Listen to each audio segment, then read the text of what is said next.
తెలంగాణ రాష్ట్ర సాధన ఉద్యమ క్రమంలో చాలామంది నాయకులు వచ్చారు, చాలా పార్టీలు వచ్చాయి. అదృష్టవశాత్తు దురదృష్టవశాత్తు నేను అందరితో కలిసి పనిచేసే అవకాశం వచ్చింది. చెన్నారెడ్డితో పనిచేశాను, ఇంద్రారెడ్డితో పనిచేశాను, జానారెడ్డితో పనిచేశాను. వేదికలు వచ్చాయి, జనసభ వచ్చింది, మహాసభ వచ్చింది, తెలంగాణ విద్యావంతుల వేదిక వచ్చింది, ఐక్యవేదిక వచ్చింది, అన్నింటితో కలిసి పనిచేశాను.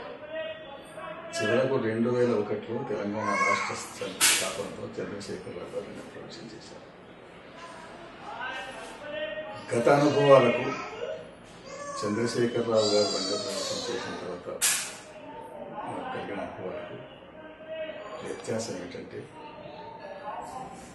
ఎన్ని ఇబ్బందులు వచ్చినా, ఎన్ని ఒడిదుడుకులు వచ్చినా, ఎన్ని వివాదాలు వచ్చినా, ఎన్ని అపవాదులు వచ్చినా 10 ఏళ్ల పాటు ఉద్యమాన్ని పట్టుకొని నిలిచిన ఏకైక నాయకుడు గతంలో ఎవరు 2-3 ఏళ్ల కంటే ఎక్కువ నిలవలేదు.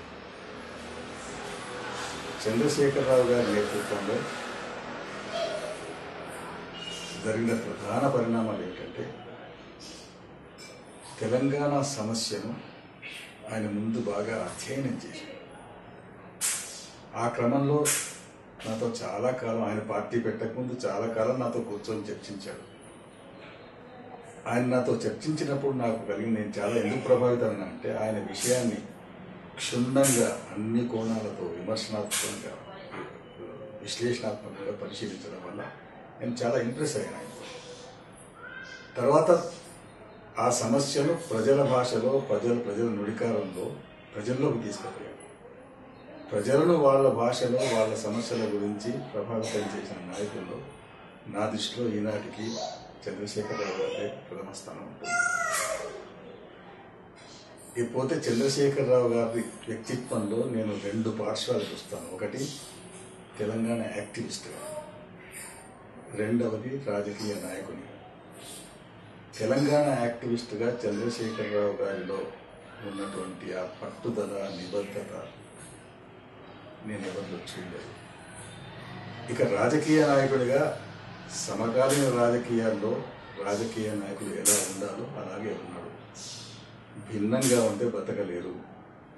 అది మంచా చెడా కాదు, సమకాలీన రాజకీయాల్లో అలా ఉంటేనే బతకగలుగుతున్నారు.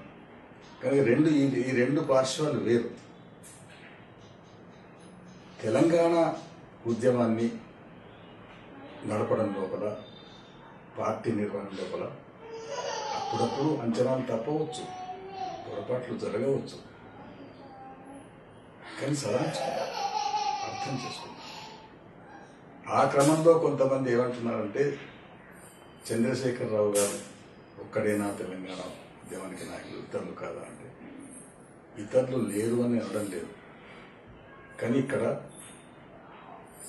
ఒక పట్టుదలతో 10 ఏళ్ల పాటు ఎన్ని ఇబ్బందులు జరిగినా ఆ కాజును పట్టుకొని నిలబడ్డ నాయకుడు మా దృష్టిలో ఆయన ఒక్కడే. ఆయనకు ప్రత్యామ్నాయం లేదు. ఈరోజు ఎవరెన్ని విమర్శించినా, ఎవరికి ఎన్ని పరిమితులున్నా, ఎవరికి ఎన్ని రిజర్వేషన్స్ ఉన్నా, తెలంగాణ ఉద్యమాన్ని పట్టుకొని 10 ఏళ్ల పాటు నడిపిస్తున్నటువంటి నాయకుడు ఆయనకు ప్రత్యామ్నాయం లేదు. కనుకనే మాలాంటి వాళ్ళం ఆయనతో సహకరిస్తున్నాం. ప్రత్యామ్నాయం ఉంటే సంతోషించేవాళ్ళం. ప్రత్యామ్నాయం రాలేదు. ఎందుకు రాలేదు అంటే దానికి రకరకాల కారణాలు, పార్టీల పరిమితులు, వ్యక్తుల పరిమితులు ఉన్నాయి. ఇకపోతే ఈ వివాదాల్లో చాలా విషయాలు తెస్తారు. మళ్ళీ నాయకత్వం ఎవరి చేతులకు పోతుంది, అవినీతి పరులు రారా, స్వార్థ పరులు రారా, కులతత్వం ఉండదా అని చర్చకొస్తుంటారు. ఇక్కడ గమనించవలసింది ఏమిటంటే, తెలంగాణ రాష్ట్ర సాధనకు సంబంధించినటువంటి సమస్యతో జాతీయ సమస్యలను ముడిపెట్టలేము. అవినీతి పోతుందా అంటే దేశంలో పోయిన రోజు తెలంగాణలో పోతుంది. సామాజిక న్యాయం అనేది తెలంగాణకే పరిమితం కాదు, మొత్తం జాతికి, మొత్తం దేశానికి సంబంధించింది. కానీ తెలంగాణ రాష్ట్రం ఏర్పడ్డ తర్వాత సామాజిక న్యాయం సమకూరే అవకాశాలు ఉంటాయి. ఎందుకుంటాయంటే, ఈ గత 50-60 ఏళ్ల కాలంలో తెలంగాణలో వచ్చిన ఉద్యమాలు, ఆనాటి సాయుధ పోరాటం కావచ్చు, తర్వాత వచ్చిన నక్సలైట్ ఉద్యమం కావచ్చు, ఆ తర్వాత వచ్చిన కుల సంఘాలు కావచ్చు, నిరంతరం కొనసాగుతున్న తెలంగాణ ఉద్యమం కావచ్చు, ఈ ఉద్యమాల కారణంగా తెలంగాణ ప్రాంతంలో ఉన్న ప్రజానీకం చాలా చైతన్యవంతమైంది. బడుగు బలహీన వర్గాలు చాలా మేల్కొన్నారు. ఒక విధంగా చూస్తే ఆంధ్ర ప్రాంతం కంటే తెలంగాణ ప్రాంతంలో ఉండే బలహీన వర్గాల చైతన్య స్థాయి చాలా ఎక్కువగా పెరిగింది అని నేను ఆంధ్ర ప్రాంతం బలహీన వర్గాలు ఏమన్నా తప్పుడు అంచనా వేయడం లేదు. కొన్ని ఎగ్జాంపుల్స్ చెప్తాను. ఈనాటికి కూడా ఆంధ్ర ప్రాంతంలో దళితుల ఊచపోట జరుగుతున్నది.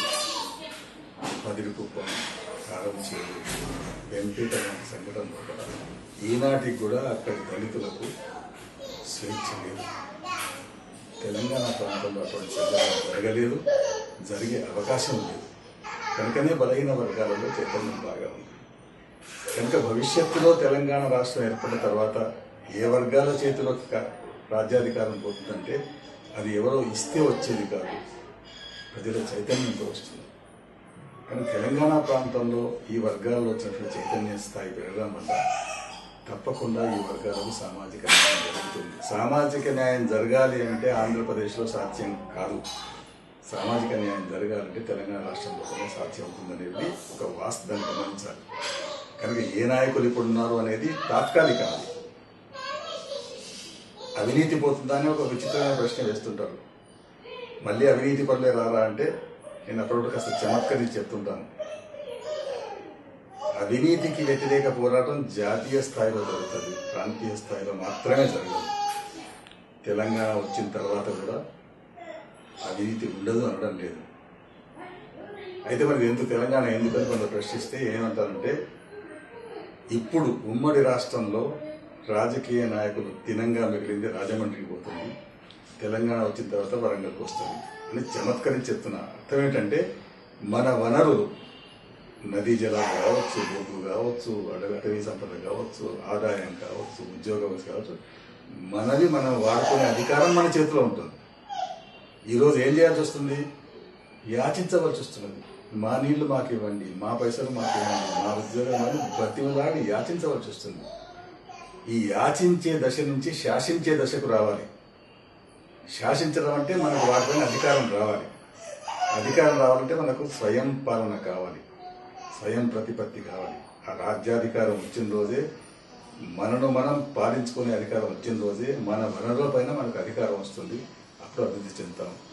ప్రజల్లో ఉన్న చైతన్యం వల్ల అభివృద్ధి జరుగుతుంది, అవినీతి తగ్గుతుంది, నిజమైనటువంటి సామాజిక న్యాయం ఏర్పడుతుంది. కనుకనే తెలంగాణ రాష్ట్ర సాధన అనేది ఒక పరిమిత దృష్టిలో చూడకూడదు, ఒక విస్తృత దృష్టిలో చూడాల్సి వస్తుంది. నిజంగానే రాష్ట్రం ఏర్పడిన తర్వాత ఈ ప్రాంతాన్ని అభివృద్ధి చేయడానికి 5 ఏళ్లలో చాలా విజిబుల్ మార్పులు చూపించవచ్చు. 5 ఏళ్లలో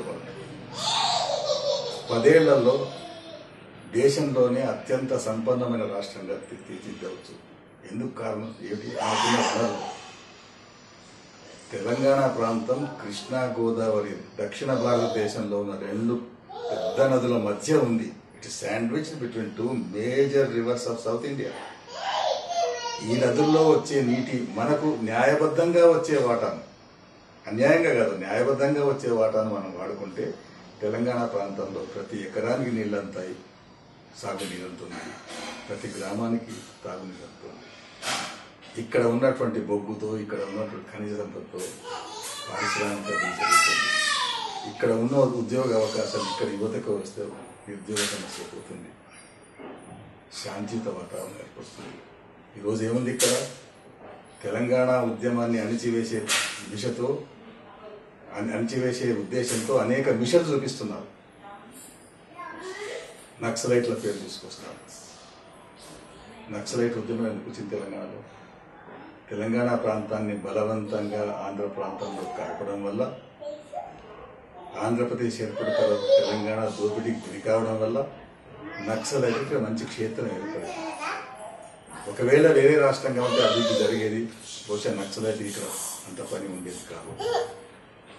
తెలంగాణ ప్రాంతంలో నక్సలైట్ ఉద్యమం రావడానికి ప్రధాన కారణం తెలంగాణ అందరితో విలీనం కావడమే. దానికి పరిష్కారం విడిపోవడం. విడిపోతే 5 ఏళ్లలో 10 ఏళ్లలో సస్యశ్యామలం అవుతుంది. అన్ని సమస్యలకు పరిష్కారం వస్తుంది.